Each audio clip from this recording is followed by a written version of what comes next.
The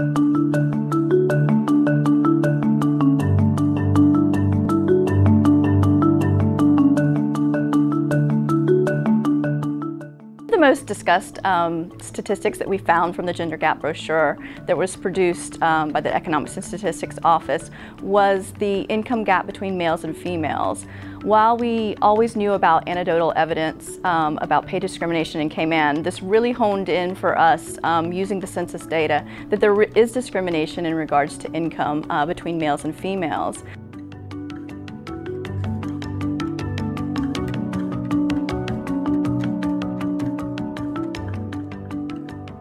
It's really interesting to notice the gender gaps in terms of time use. So definitely you see that the non-Caymanian males are overall in terms of how much time they're spending in employed jobs. And so if they're over, and then after that you have non-Caymanian females, and then below that you have Caymanian males and Caymanian females.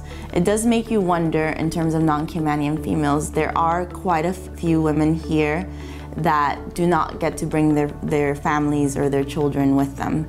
And so they do have ability to be able to work much longer weeks. I believe that the gap was 17% between males and females from the census data.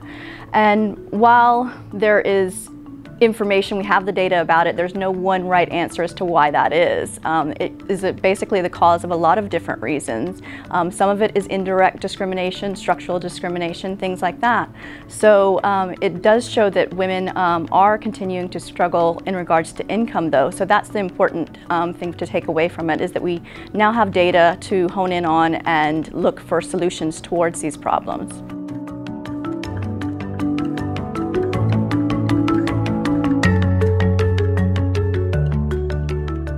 There has been quite a shift in the gender roles. You do see women doing much more high-paying jobs, but it's often quite a juggling act for those women, because they're trying to figure out how can I be competitive in this world, in this career world, and also be able to provide everything I can at home.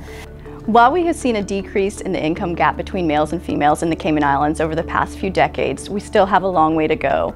One of the other statistics that was quite interesting that we found from the 2010 census data was that at all levels of education, females were still earning less than men, and the income gap was actually highest with the highest level of education.